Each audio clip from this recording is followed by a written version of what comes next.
बिस्मिल्लाहिर्रहमानिर्रहीम अस्सलाम वालेकुम। Welcome to exercise 4.5। बहुत इंटरेस्टिंग एक्सरसाइज है। इसके अंदर हमें ट्रांसफॉर्मेशन के बारे में बेसिकली पढ़ना है और उससे भी बढ़ के इसके अंदर ये जो रोटेशन है एक चीज़, इसके बारे में मेनली आज का हमारा लेक्चर होगा। बहुत इंटरेस्टिंग लेक्चर है और जो एक्सरसाइज है इससे मुतालिक वो इंशाल्लाह हम इससे बाद वाले लेक्चर के अंदर डिस्कस करेंगे। आज जस्ट थ्योरेटिकल लेक्चर है और इसके अंदर हमने सीखना है कि ट्रांसफॉर्मेशन क्या होती है और फिर रोटेशन क्या होती है और कौन कौन सी तब्दीलियां करनी है। छोटा सा लेक्चर होगा, इंटरेस्टिंग होगा और इसके बाद फिर जो 4.5 का सोल्यूशन है वो बहुत ज़्यादा आसान हो जाएगा। लेट्स सी के पहले टॉपिक क्या है, ट्रांसफॉर्मेशन। ट्रांसफॉर्मेशन कहते हैं तब्दीली को। अब तब्दीली मैथमेटिक्स के अंदर या डायग्राम्स के अंदर कितने किस्म की हो सकती है, वो चार तरह की हो सकती है। Translation, reflection, rotation and enlargement. चार तब्दीलियां हो सकती हैं। वन बाय वन डिस्कस करते हैं, लेकिन उससे पहले ये थोड़ा रीड कर लें। Transformation means to change. ठीक है, ट्रांसफॉर्मेशन का मतलब होता है तब्दील करना। Hence a geometrical transformation would mean to make some changes in any geometric shape. कोई भी ज्योमेट्रिकल शेप होगी, आप उसको चार तरह से तब्दील कर सकते हैं। इवन आफ्टर ट्रांसफॉर्मिंग अ शेप, ठीक है, ट्रांसफॉर्म करने के बाद ट्रांसलेट कर दें आप, रिफ्लेक्ट कर दें या रोटेट कर दें, the angle and the lengths of the sides remain unchanged. सिर्फ एक बात उसने नहीं की, इनलार्जमेंट की। बाकी इन तीनों में से कोई भी चीज़ हो, T R R, T translation, R reflection और आर रोटेशन, इन तीनों में से कोई भी चीज़ होगी तो angle and the lengths of the sides remain unchanged. Angle भी वही रहेंगे और जो लंबाइयाँ हैं वो भी साइड्स की वैसे ही रहेंगी। इन तीन चीज़ों के अंदर। हाँ, इनलार्जमेंट के अंदर क्या होगा, चेंज हो जाया करेंगे इसकी लेंथ भी, क्योंकि हम जूम इन जूम आउट करेंगे। लेट्स से पहले नंबर पे है ट्रांसलेशन। क्या होती है ट्रांसलेशन? कहते हैं एक जगह से दूसरी जगह किसी शक्ल को ले जाना। ये हमारी एग्जांपल है, ठीक है। ये एक शेप है, इसको लिखा हुआ है प्री इमेज, इसका नाम लिखा हुआ है। पहली तब्दीली ट्रांसलेशन के नाम से जानी जाती है। इसको उठाएं, हू बहू, कोई डायरेक्शन चेंज नहीं करनी, कुछ भी नहीं करना, एक जगह से उठा के इसे दूसरी जगह पे रख दें, इसको कहते हैं ट्रांसलेशन। अब इसका साइज वही है, जो ये साइज है वही ये साइज है, जो ये है वही ये है, जो ये वाला है वही साइज इधर। साइज भी सेम है, एंगल भी सेम है, एवरीथिंग इज सेम। सो हम कहेंगे कि ट्रांसलेशन है एक जगह से दूसरी जगह ले गए। बट दूसरे नंबर पे रिफ्लेक्शन। जैसा आईने के अंदर आप देखते हैं, शीशे के अंदर अपने आप को, तो आपको हूबहू वैसा ही एक चेहरा नज़र आ रहा होता है, उसको कहते हैं रिफ्लेक्शन, अक्स कहते हैं। तो ये ट्रायंगल है, कोई भी शेप है, ये उसकी रिफ्लेक्शन है। ये वाली साइड इस साइड के बराबर है, ये वाली साइड इसके बराबर है और ये वाली साइड इस साइड के बराबर है, ये रिफ्लेक्शन है। अब इसमें वही लेंथ्स हैं, वही लंबाइयाँ हैं, जो इधर तीसरे नंबर वाले की है वही इधर है, जो इधर लंबाई दूसरे नंबर वाले की इधर है, जो इधर पहले नंबर वाले की है लंबाई वही इधर है। सो इसके अंदर ना ही तो एंगल चेंज हुए हैं, ना ही लेंथ चेंज हुई है, बट जो शक्ल है वो एक से उल्ट करके हमने दूसरी साइड पे दिखा दी है, इसको रिफ्लेक्शन कहते हैं।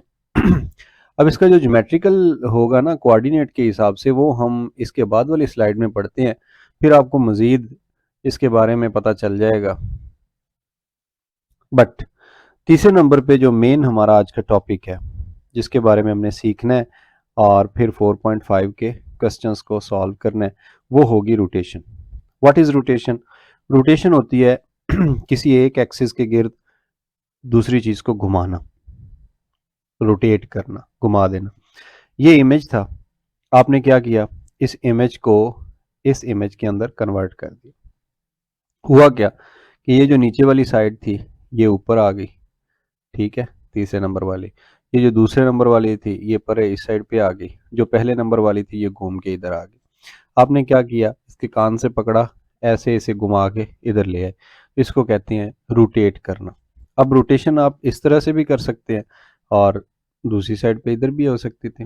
रोटेशन दो तरह की होती है, एक होती है क्लॉकवाइज और एक होती है एंटी क्लॉकवाइज। ये नेक्स्ट स्लाइड पे मैं आपको डिटेल बताता हूँ इसकी। क्लॉकवाइज बिल्कुल जैसे टाइम पीस या घड़ी चलती है, और एंटी क्लॉकवाइज यानी उल्ट, क्लॉक के उल्ट साइड पे।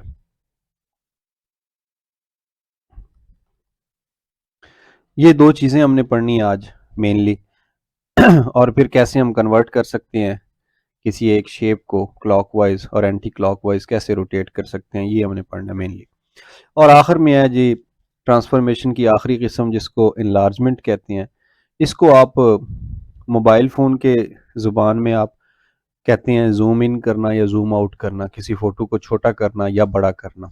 और मैथमेटिक्स में हम कहते हैं कि किसी शेप को गुना करना। गुना मतलब बड़ा करना, उसको किसी नंबर से मल्टीप्लाई कर देना, 2 गुना, 3 गुना, 4 गुना बड़ा करना, 5 गुना बड़ा करना। तो ये एक प्री इमेज है, इसको ज़ूम किया, बड़ा कर दिया, ये वाली जो साइड है ये यहाँ पे बड़ी हो गई। अब इसमें लेंथ चेंज हो गई है, एंगल वही है बट लेंथ चेंज हो गई है। हमने बात की थी इन तीन के अंदर कोई चीज़ चेंज नहीं होती, बट इनलार्जमेंट के अंदर लार्ज हो जाती हैं साइड्स, या छोटी हो जाती हैं, कॉन्ट्रैक्ट हो जाती हैं, सिकुड़ जाती हैं। तो इसको कहते हैं इनलार्जमेंट। ये जूम इन बड़ा करना, जूम इन जूम आउट छोटा करना, दोनों तरह से इनलार्जमेंट को आप डिफाइन कर सकते हैं। तो ये था ट्रांसफॉर्मेशन। इसमें काम की बात सिर्फ रोटेशन है। हम रोटेशन को उठाते हैं और फिर देखते हैं कि कैसे इसके एक्सिस हम चेंज कर सकते हैं। लेकिन उससे पहले आपको पता होना चाहिए कि कार्टेशियन कोऑर्डिनेट क्या होते हैं, ठीक है। या अगर मैं आपको आसानी से कहूँ तो जो मोबाइल फ़ोन की स्क्रीन के ऊपर पिक्सल्स जिसको आप बोलते हैं, पिक्सल्स क्या होते हैं। ये ग्राफ है जनाब, इस ग्राफ के अंदर एक नंबर लाइन है, ये नंबर लाइन आपने पढ़ा पाँचवीं छठी सातवीं जमात के अंदर के जो इंटीजर्स होते हैं उनके दरमियान में ज़ीरो होती है, उनकी राइट साइड पे ये होती है पॉजिटिव गिनती होती है, 1 2 3 4 5 एंड 6। सिमिलरली ज़ीरो के जो लेफ्ट साइड होता है वहाँ पे नेगेटिव गिनती होती है, -4 -5 एंड -6। ये एक नंबर लाइन आ गई। पहले आप इसको नंबर लाइन कहते थे, लेकिन अब ज्योमेट्री के अंदर आप इसको एक्सिस बोलेंगे। क्या बोलेंगे? एक्सिस। और ये जो हॉरिजेंटल है इसको नाम दिया जाता है एक्स एक्सिस का, ठीक है। ये आपने याद रखनी है चीज़ें, क्योंकि अब थोड़ा सा काम मॉडर्न ऐड हो रहा है इसके अंदर। ये ज़ीरो से लेके पॉजिटिव साइड पे इसको बोलेंगे पॉजिटिव एक्स एक्सिस, और ज़ीरो से लेके नेगेटिव साइड जो जा रही है उसको बोलेंगे एक्स प्राइम एक्सिस। और ये पूरा क्या है हॉरिजॉन्टल, ये जो नंबर लाइन है इसको बोलेंगे आप एक्सिस। कौन सा? एक्स वाला। ये सारा एक्स एक्सिस है, जीरो से इस साइड पे पॉजिटिव है, जीरो से इस साइड पे नेगेटिव एक्स एक्सिस है। सिमिलरली एक नंबर लाइन ऐसे वर्टिकली भी बनाई गई है, ये इसमें जीरो के ऊपर वाली जो साइड है यहाँ पे पॉजिटिव नंबर्स हैं, ठीक, ये वाले। और नीचे वाली साइड पे -1 -2 -3 -4 5 एंड 6 माइनस में ये नीचे नेगेटिव नंबर्स हैं। अब ये वर्टिकल नंबर लाइन है। जब एक हॉरिजेंटल नंबर लाइन और एक वर्टिकल नंबर लाइन 90 के एंगल पे एक दूसरे के ऊपर, ठीक है, वर्टिकली एक दूसरे के ऊपर हों, लाई कर रही हों, तो हम इसको बोलते हैं कि ये एक कोऑर्डिनेट प्लेन बन गया, ठीक है। कार्टेशियन कोऑर्डिनेट कहते हैं, या इसके दूसरे दो नाम भी हैं, रेक्टेंगुलर कोऑर्डिनेट भी कहते हैं इसको, एक्स वाई प्लेन भी कहते हैं। जैसे हम बात कर रहे थे कि ये एक्स एक्सिस है हॉरिजेंटल, जो वर्टिकल होगा ये वाई एक्सिस होगा, वाई एक्सिस। और जो नीचे वाली साइड है वाई एक्सिस की, ये नेगेटिव वाई एक्सिस या वाई प्राइम एक्सिस होगा। ठीक हो गया। तो हमने पढ़ा कार्टेशियन कोऑर्डिनेट के बारे में कि दो नंबर लाइंस होती हैं जो वर्टिकली या राइट एंगल के बनाते हुए एक दूसरे के ऊपर लाई कर रही होती हैं, और इसको ग्राफ पेपर भी कहते हैं। मोबाइल फ़ोन टेक्नोलॉजी में इसको पिक्सल्स भी कहते हैं, ठीक है। जब आप किस चीज़ को जूम करते हैं तो ये जो डब्बे हैं ये बड़े हो जाते हैं, जूम इन करते हैं, फ़ोटो को बड़ा करके देखते हैं, जब जूम आउट करते हैं तो ये डब्बे छोटे हो जाते हैं। तो ये आपके सामने जनाब कार्टेशियन कोऑर्डिनेट बना हुआ है। अब ये क्यों इस्तेमाल होता है, क्या ज़रूरत पड़ती है? कोई भी दुनिया का फोटो बनाना हो, कोई भी डायग्राम बनानी हो, कोई भी शक्ल बनानी हो, तो आप मैथमेटिक्स की हेल्प से, कार्टेशियन कोऑर्डिनेट्स की हेल्प से आप वो चीज़ बनाते हैं। आपका मोबाइल फ़ोन हो, कोई भी जदीद से जदीद जो टेक्नोलॉजी है, उसके अंदर ये कार्टेशियन कोऑर्डिनेट बेसिकली यूज़ होता है। फॉर एग्जांपल, मैं एक ट्रायंगल से स्टार्ट करता हूँ, आपको एक ट्रायंगल बना के दिखाता हूँ मैं। ठीक, अब वो ट्रायंगल कैसी है? वो ट्रायंगल ऐसी है कि उस ट्रायंगल के ना एक ये कोना, एक ये कोना और एक ये कोना, तीन कोने हैं जनाब। इन तीनों को ऐसे अगर हम मिलाएंगे, ये मेरे पास जो पेंसिल है ना, उसकी सिक्के की वजह से स्ट्रेट नहीं अब बनती है, ऐसे। ठीक है, ये ट्रायंगल बन गई। अब ये ट्रायंगल का ये वाला जो कोना है, ये वाला कोना है, ये वाला कोना है, इसको लोकेट करने के लिए बनाने के लिए हम क्या करते हैं, एक ऑर्डर पेयर इस्तेमाल करते हैं। ऑर्डर पेयर का मतलब ये कि ऐसे हम ब्रैकेट लिखते हैं, इसके अंदर एक जोड़े की फॉर्म में कीमतें लिखते हैं। ये पॉइंट इसका नाम हम ए रख देते हैं, ये पॉइंट इसका नाम बी रख देते हैं, और ये पॉइंट है इसका नाम हम सी रख देते हैं, और इसकी कीमतें ऑर्डर पेयर की शक्ल में आती हैं। ऑर्डर पेयर क्या होता है कि पहले आप इसके अंदर एक्स एक्सिस की वैल्यू पुट करेंगे, ये सारा एक्स एक्सिस है। ठीक है, ये जो नुक्ता है ये किस जगह पे है, पहले आप एक्स एक्सिस की तरफ चल के आएंगे। ठीक है, यहाँ देखें 1 है, तो आप यहाँ लिख देंगे 1। फिर आप यूं वाई एक्सिस को टच करेंगे, तो ये कहाँ पे टच कर रहा है, 1 पे, तो ये वाई एक्सिस बाद में आएगी, कीमत एक्स एक्सिस की पहले आएगी। सिमिलरली बी है, तो एक्स एक्सिस देख लें कहाँ पे है, 4 के ऊपर, और वाई एक्सिस कहाँ पे है, इसके सामने 3 के ऊपर। इसी तरह इधर आ जाए, पहले एक्स एक्सिस को देखना है, ऐसे नीचे आते जाएं आते जाएं आते जाएं, ये -2 है जनाब एक्स एक्सिस के ऊपर, और वाई एक्सिस के ऊपर क्या है, ऐसे चलते जाएं, ये 4 है। जब भी आपने लिखना है कार्टेशियन कोऑर्डिनेट के अंदर किसी ऑर्डर पेयर को या किसी पॉइंट को, तो उसका एड्रेस ऐसे लिखा जाएगा, पहले एक्स की वैल्यू आएगी, फिर वाई की आएगी, यानी एक्स एक्सिस की पहले आएगी कीमत, फिर वाई एक्सिस की आएगी।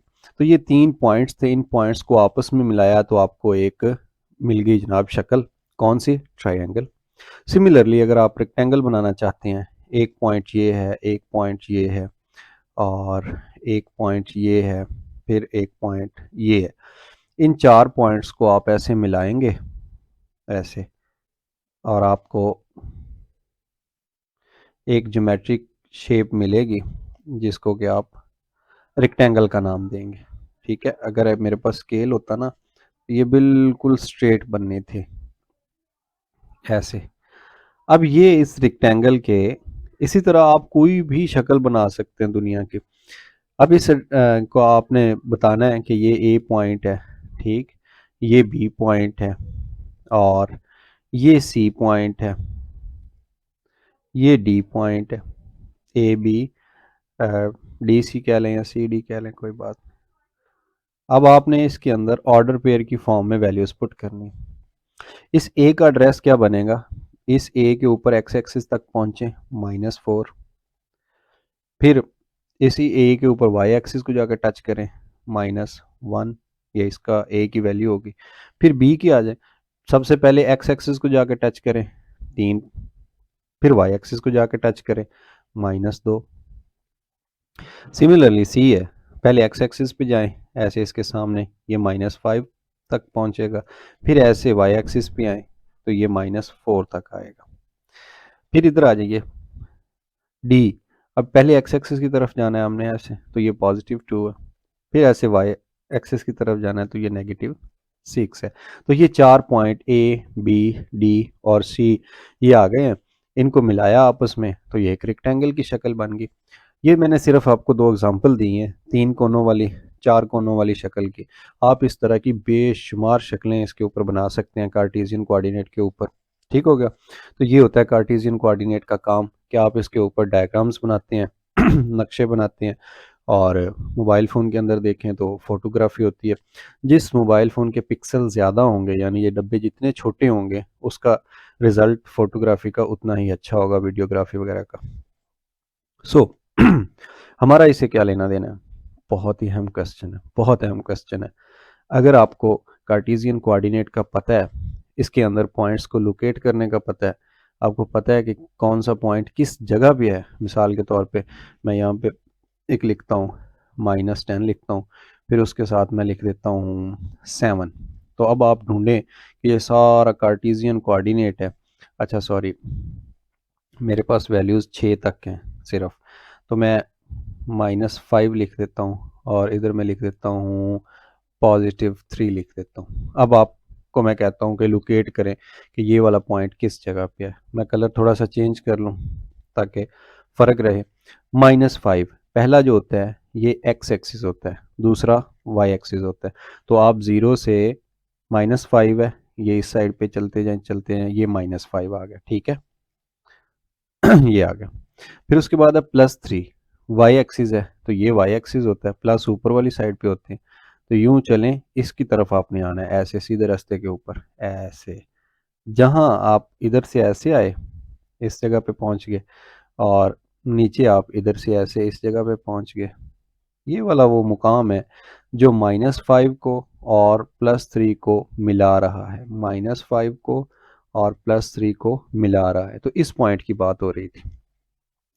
तो आपको अगर ये पॉइंट्स लोकेट करने आ गए, तो फिर जो हमारा रोटेशन का काम है ये बहुत ज़्यादा आसान हो जाएगा। बस आपको याद क्या रखना है कि पहली कीमत x की होती है, दूसरी कीमत y की होती है। बाकी मेरा काम है, मैं आपको बता लूँगा कि कैसे आपने इन वैल्यूज़ को ऑपरेट करना है और किस चीज़ का क्या मतलब होता है। आई होप कि आपको यहाँ तक कोई प्रॉब्लम नहीं है, आप आसानी से बता सकते हैं कि कौन सा पॉइंट कहाँ लोकेट करना है। जस्ट आपको याद क्या रखना है, एक्स एक्सिस को याद रखना है, वाई एक्सिस को याद रखना है, पॉजिटिव एक्स एक्सिस को याद रखना है और नेगेटिव एक्स एक्सिस को, पॉजिटिव वाई एक्सिस को, नेगेटिव वाई एक्सिस को। फिर पॉइंट्स को कैसे लोकेट करना है, ये बात की बातें। यहाँ पे हम दो चीज़ें पढ़ते हैं। एक हम पढ़ते हैं रोटेशन, ठीक है। रोटेशन दो तरह की है, आपकी जो एक्सरसाइज के अंदर या आपके लेवल पे इस्तेमाल हो रही है। रोटेशन अबाउट 90 डिग्री, और फिर इसके अंदर भी दो किस्में आ जाती हैं 90 डिग्री पे, जैसे ये है। अच्छा, इसमें अगर मैं एंगल बनाऊँ ना, तो ये एक दायरे के चार दायरे के हिस्से किए हुए हैं ऐसे। ये एक दायरा है गोल, ऐसे जैसे रोटी होती है। यहाँ पे 0 डिग्री होता है कार्टेशियन कोऑर्डिनेट के, यहाँ पे 90 डिग्री होता है एंगल, ठीक है। ये देखें, ये 90 डिग्री, और फिर ये 90, यानी ये चौथा हिस्सा जो होता है ये 90 होता है, 90 90 डिग्री चौथा हिस्सा, चौथे हिस्से को बोलते हैं। जब ये वाला 90 साथ ऐड होगा, 90 + 90, तो ये 180 डिग्री बन जाएगा। फिर इसमें 90 ऐड होगा तो ये 270 डिग्री बन जाएगा, और फिर इसमें ये वाला 90 ऐड होगा तो पूरा जो दायरा होता है वो 360 डिग्री का होता है। तो ये दायरे के 4 हिस्से किए हुए हैं, तो चौथे हिस्से को आप 90 डिग्री कह सकते हैं। अब वो कहता है रोटेशन एट 90 डिग्री, यानी आपने 90 डिग्री पे आके किसी चीज़ को, दायरे का चौथा हिस्सा आपने घुमाना है। अब वो घुमाना दो तरह से हो सकता है। फॉर एग्जांपल कोई चीज़ यहाँ पड़ी है, ये वाली, आप इसको यूं क्लॉकवाइज इस साइड पे भी घुमा सकते हैं जैसे घड़ी चलती है, और एंटी क्लॉकवाइज आप इस तरह से भी घुमा सकते हैं अपोजिट साइड पे। अब ये आपको ज़रूरी है कि रोटेशन दो तरह की होती है, आपको पता होना चाहिए कि एक क्लॉकवाइज रोटेशन होती है, एक एंटी क्लॉकवाइज होती है। जो बिल्कुल घड़ी के सुइयों की तरह चलती है इस डायरेक्शन के अंदर, इसको कहते हैं क्लॉकवाइज, और जो घड़ी के मुखालिफ सिमत में चलती है उल्ट, उसको कहते हैं एंटी क्लॉकवाइज, ठीक है। ये एंटी क्लॉकवाइज है, एंटी क्लॉकवाइज, और ये क्लॉकवाइज, ठीक। बहुत ही आसान बात है, ठीक है। आपको इस चीज़ का पता चल गया। अब रोटेशन जो होती है 90 डिग्री की, ये दो तरह से होती है। क्लॉकवाइज का अलहदा रूल है, एंटी क्लॉकवाइज का अलहदा रूल है। रूल क्या है, देखिए,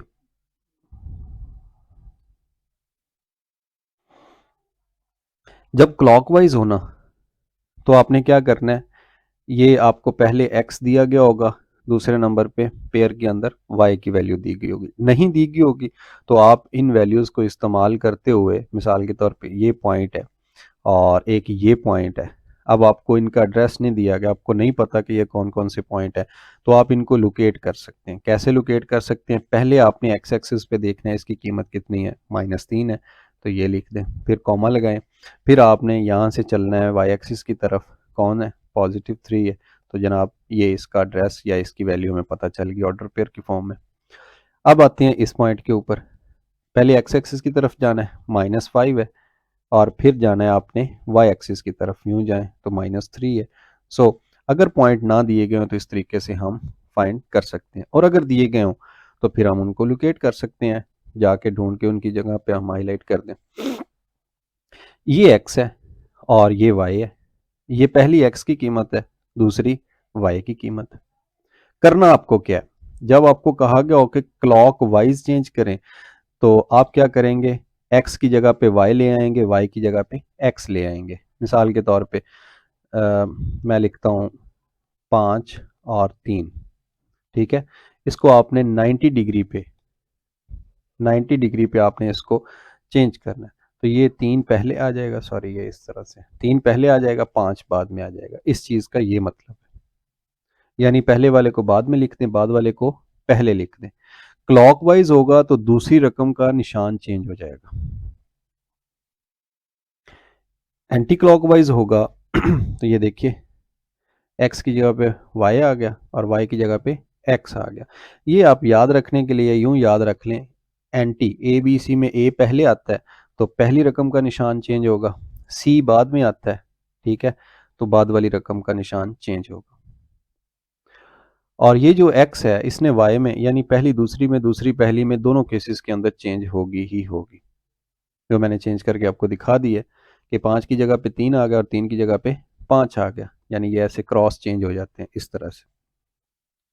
जब भी आपको रोटेशन का कहा जाए 90 डिग्री का, तो आपने पहले तो इनकी पोजीशन चेंज करनी है, कर ली, फिर निशान चेंज करना है।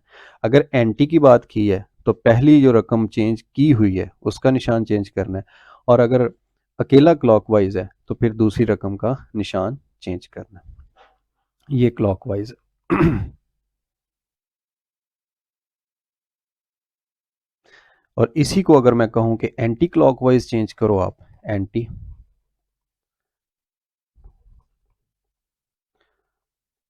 पहले आप इसको, ये 5 3 है, इसको 3 5 बना लें, लो जी ये काम हो गया।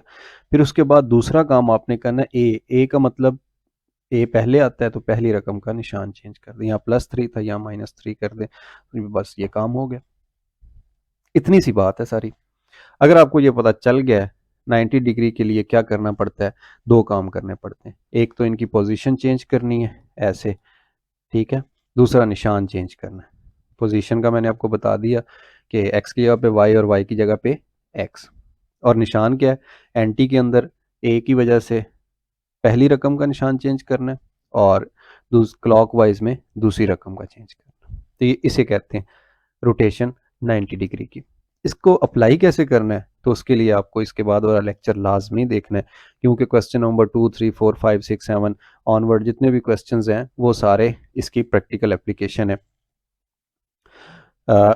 चलें मैं आपको ये पॉइंट 5 3 पहले लोकेट करता हूँ, फिर उसके बाद इसको क्लॉकवाइज और एंटी क्लॉकवाइज ट्रांसलेट आपको रोटेट करके दिखाता हूँ। 5 3, ये 5 है और इसके सामने ये 5 है और इसके सामने ये 3 है, ये पॉइंट था 5 3।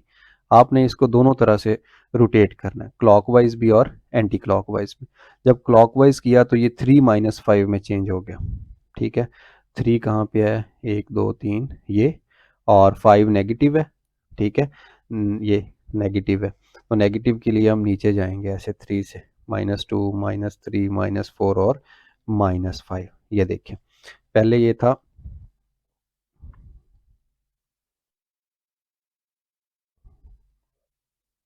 क्लॉकवाइज, यहाँ से हम इसको यहाँ ले आए, रोटेट कर दिया, इस कानून के तहत होगा रोटेट। और अगर इसको एंटी क्लॉकवाइज करना था इसी पॉइंट को 5 3, तो ये -3 और 5 में चेंज हो जाएगा। अब -3 किस जगह पे है, एक्स एक्सिस के ऊपर है, ये -1 -2 -3, ठीक है। कहाँ तक जाना है आपने, 5 तक जाना है, 1 2 3 4 और ये इसके सामने आ गया 5, तो ये पॉइंट कौन सा है, -3 है और y की कीमत 5 है। अब देखें एंटी क्लॉकवाइज आप इस पॉइंट को रोटेट करके इधर ले आए, लेकिन क्लॉकवाइज आप इसको रोटेट करके इधर ले आए, इसको कहते हैं 90 डिग्री की रोटेशन। बहुत आसान काम है, थोड़ा सा ऑकवर्ड होगा बिकॉज पहली दफ़ा आप कर रहे हैं। अगर आपको समझ ना आए तो थोड़ा सा रिवर्स करके लेक्चर पीछे से देखिए कि कोऑर्डिनेट प्लेन क्या है, उसके ऊपर एक्स एक्सिस क्या है, उसके ऊपर वाई एक्सिस क्या है और कैसे हम रोटेशन कर रहे हैं 90 डिग्री के अबाउट। ठीक है, 90 डिग्री में दो चेंजेस होती हैं, एक इन पॉइंट जो आपस में चेंज हो जाते हैं, दूसरा निशान की तब्दीली है। जबकि रोटेशन एट 180 डिग्री, जब 180 डिग्री की बात करते हैं तो उस वक्त एक तब्दीली होगी सिर्फ, यहाँ मैं लिख देता हूँ 2 चेंजेस और यहाँ पे मैं लिख देता हूँ ओनली 1 चेंज। वो कौन सी 1 चेंज, सिर्फ एक तब्दीली होगी, कौन सी, एक्स एक्स ही रहेगा, ठीक है, वाई वाई ही रहेगा, लेकिन निशान चेंज हो जाएंगे, ओनली साइन चेंज होगा। क्या चेंज होगा, सिर्फ साइन, पोजीशन उनकी वही रहेगी। जबकि इधर दो चीज़ें चेंज होती हैं, साइन भी चेंज होता है और पोजीशन भी चेंज होती है, साइन भी चेंज होता है और एलिमेंट्स या जो कीमत होती है उसकी पोजीशन भी चेंज होती है, दो तब्दीलियां होती हैं। तो ये थी जनाब रोटेशन का शॉर्टेस्ट वे जो मैंने आपको बता दिया कि 90 डिग्री की रोटेशन दो तरह की होती है, उसमें दो तब्दीलियां होती हैं, और जो 180 की रोटेशन होती है उसके अंदर सिर्फ एक तब्दीली होती है कि आपने निशानों को चेंज करना है बस। अगर ये बात आपको समझ आ गई है, फिर हम इसका पहला क्वेश्चन सॉल्व करते हैं। उसके लिए मैंने आपको बताया कि किसी दायरे का चौथा हिस्सा अगर आप किसी चीज़ को घुमा देते हैं तो उसको कहते हैं रोटेशन 90 डिग्री की। ठीक है,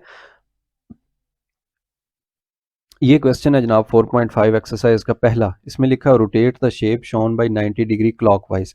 अब इसमें कोई ग्राफ वगैरह यूज़ नहीं किया गया, सिर्फ ये सेंटर ऑफ रोटेशन है। ये ऐसा समझ लें कि ये खूंटा लगा हुआ है या ये वो एक है जगह कि इसके साथ रस्सी बांधी हुई है ऐसे इसको, तो कहता है इसको घुमा के दिखाएं, आप ऐसे रोटेट करें 90 डिग्री। तो जैसे थोड़ी देर पहले मैं आपको बता रहा था कि अगर हम ऐसे ही इसको फॉर एग्जांपल कंसीडर कर लें कि ये कार्टेशियन कोऑर्डिनेट का सेंटर है और 90 डिग्री पे इसको रोटेट करना है क्लॉकवाइज, तो क्लॉक यूं चलती है ऐसे, तो ये यहाँ से चलेगा यहाँ आके रुकेगा। इसके अंदर तब्दीली कितनी आएगी उसके लिए मैं ये बनाता हूँ जनाब, सबसे पहले ये, फिर इसके ऊपर सेंटर ऑफ रोटेशन, ये वाला, ये सेंटर ऑफ रोटेशन आ गया। अब इसके साथ यूं समझें कि ये चीज़ बांधी हुई है, यहाँ से आपने इसको घुमाना स्टार्ट किया तो ये इधर आ गया, थोड़ा सा और घुमाया इधर आ गया, फिर थोड़ा सा और घुमाया तो ये अब चौथा हिस्सा दायरे का यहाँ से चला और कहाँ तक पहुँच चुका है, यहाँ तक चौथा हिस्सा। तो ये आंसर है जनाब आपका कि 90 डिग्री जब रोटेट किया आपने क्लॉकवाइज, ऐसे जैसे घड़ी चलती है क्लॉकवाइज, तो ये इसका आंसर है।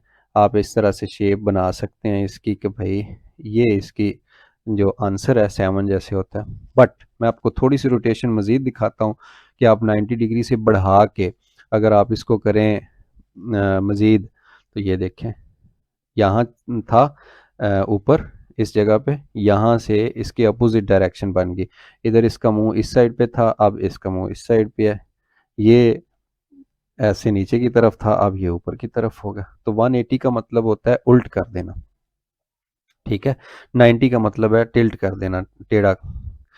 और मज़ीद इसकी रोटेशन देखें, ये देखें ये 270 डिग्री तक आ गई, ये 270 डिग्री हो गया इसके हिसाब से।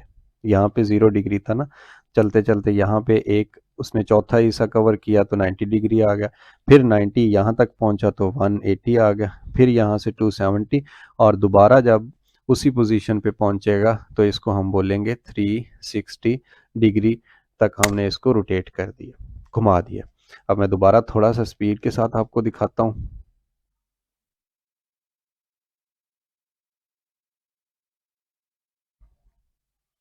ये रोटेशन हो रही है जनाब, ये ठीक है। तो ये रोटेशन पूरे सर्कल के अराउंड मैंने आपको दिखा दी और ये था क्वेश्चन नंबर 1 जो कि हमें क्वेश्चन की फॉर्म में बगैर ग्राफ के दिया गया। जबकि क्वेश्चन नंबर 2 हम देखें तो ये ग्राफ की फॉर्म में है, इसको तो सॉल्व करना बहुत ज़्यादा आसान है। ये साथ मैंने जो प्रीवियस लेक्चर था वो भी लिख दिया ताकि आप भूलें ना लेकिन ये नेक्स्ट लेक्चर के अंदर हम डिस्कस करेंगे कि कैसे इन क्वेश्चंस को प्रैक्टिकली परफॉर्म करना है, रोटेट करके दिखाना है। तो आज का लेक्चर यहाँ तक की। मुझे उम्मीद है कि आपको कार्टेशियन कोऑर्डिनेट का पता चल गया, आपको रोटेशन का पता चल गया, दो मेन चीज़ें हैं 90 डिग्री के अबाउट और 180 डिग्री के अबाउट, उसके बारे में भी आपको कुछ ना कुछ इल्म हासिल हो गया है।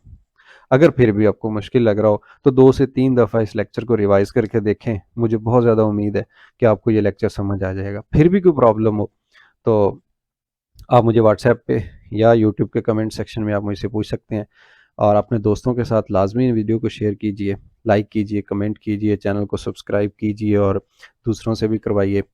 और अपना बहुत ज़्यादा ख्याल रखिए। अल्लाह हाफिज़।